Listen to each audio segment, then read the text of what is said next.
വചനജ്വാല 1123 ദിനത്തിലേക്ക് പ്രവേശിക്കുന്ന ഇന്ന് സെപ്റ്റംബർ 27 വെള്ളിയാഴ്ച എല്ലാവർക്കും സുന്ദരമായ ഒരു സുപ്രഭാതം ആശംസിക്കുന്നു. യൂറോപ്പ് തീർത്ഥാടനം 12ാം ദിനത്തിലേക്ക് പ്രവേശിക്കുന്ന ഇന്ന് ഒരു ദിവസം മുഴുവൻ ലൂർദിൽ ചെലവഴിക്കുകയാണ്. വിശുദ്ധ കുർബാന, ലൂർദിലെ കാൻഡിൽ ലൈറ്റ് പ്രൊസഷൻ, ലൂർദ് മാതാവിന്റെ ഗ്രോട്ടോ, പള്ളി, ഈ സ്ഥലങ്ങളിലൊക്കെ പ്രാർത്ഥിക്കുവാനുമായി ധാരാളം സമയം ലഭിക്കുമെന്ന് ഞങ്ങൾ പ്രതീക്ഷിക്കുകയാണ്. വിശുദ്ധ പത്താം പിയൂസിന്റെ ബസിലിക്ക, ബെർണാഡ് ഷായുടെ വസതിയും ഞങ്ങളുടെ സന്ദർശനത്തിൽ ഉൾപ്പെടുത്തിയിട്ടുണ്ട്.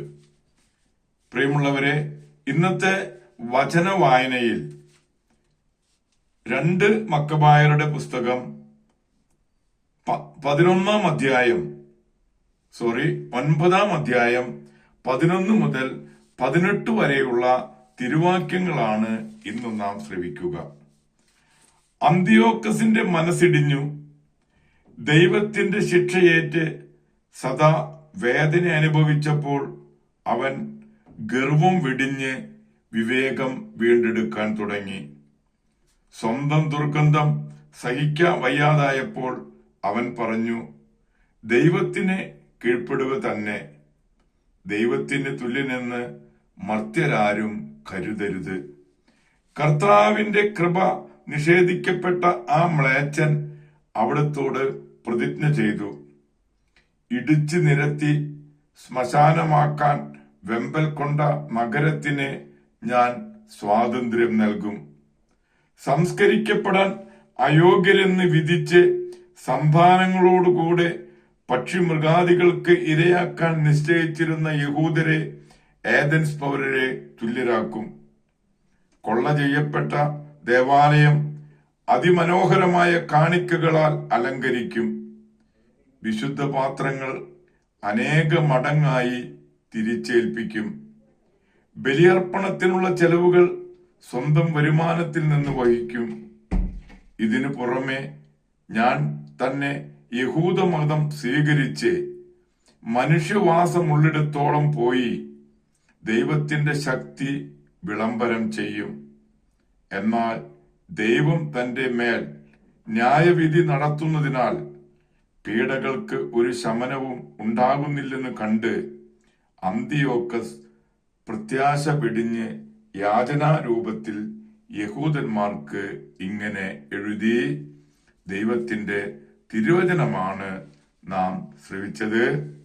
പ്രിയമുള്ളവരെ, ആഗോള കത്തോലിക്ക സഭയിൽ നമുക്കേറെ സുപരിചിതനായ വിശുദ്ധ വിൻസെന്റ് പോളിനെ അനുസ്മരിക്കുന്ന ദിവസമാണ്. പറനീസ് പർവ്വതത്തിന് സമീപം പൂയി എന്ന ഗ്രാമത്തിലാണ് ജനനം. നല്ല വിദ്യാഭ്യാസത്തിന് ശേഷം 20-ാം വയസ്സിൽ വൈദികനായി. 1605 മർസിയയിലേക്കുള്ള യാത്രയിൽ ആഫ്രിക്കൻ കടൽ കൊള്ളക്കാർ കപ്പൽ കൊള്ള ചെയ്ത് ഫാദർ വിൻസെന്റിന്റെ ഒരു മീൻപിടുത്തക്കാരനെ അടിമയായി വിറ്റു. മീൻ പിടിക്കാൻ പ്രാവീണ്യവും താല്പര്യവുമില്ലാത്തതിനാൽ ഒരു മുഹമ്മദീയ രസതന്ത്രജ്ഞന് പിന്നീട് വിൽക്കപ്പെടുകയുണ്ടായി. ആ മതത്തിലേക്ക് വന്നാൽ സ്വത്തും സ്വാതന്ത്ര്യവും നൽകാമെന്ന് വാഗ്ദാനം ചെയ്തു. അധികം വൈകാതെ അദ്ദേഹം മരിച്ചപ്പോൾ അവകാശി ഒരു മതത്യാഗിയായ ക്രിസ്ത്യാനിക്ക് വിറ്റു. വിൻസെന്റ് അയാളെ മാനസാന്തരപ്പെടുത്തുകയും മർസയിൽ അദ്ദേഹത്തോടൊപ്പമെത്തി ഫ്രാൻസിലെ തടവുകാരുടെ ചാപ്ലിൻ ജനറലായി.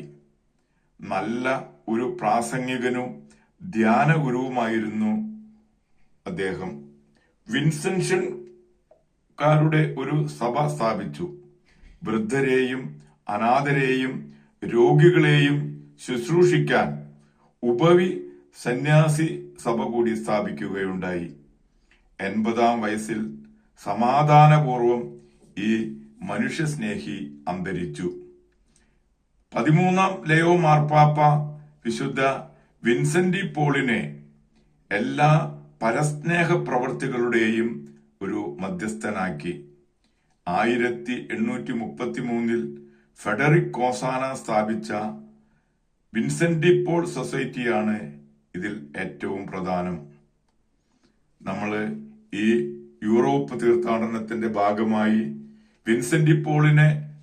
വിൻസെന്റി പോളിന്റെ പള്ളിയിൽ പോയി അദ്ദേഹത്തിന്റെ ഭൗതിക ശരീരം അടക്കം ചെയ്ത ആ പള്ളിയിലെ പ്രാർത്ഥിക്കാനും ആ ഭൗതിക ശരീരം നേരിൽ കാണുവാനും നമുക്ക് ഭാഗ്യം ലഭിച്ചു. വിശുദ്ധ വിൻസെന്റി പോളിന്റെ മധ്യസ്ഥം യാചിച്ച് ഇന്നത്തെ ഈ നല്ല ദിവസത്തിലേക്ക് പ്രവേശിക്കാം. എല്ലാവർക്കും നല്ല ഒരു വെള്ളിയാഴ്ച ദിവസം ആശംസിക്കുന്നു. Thank you.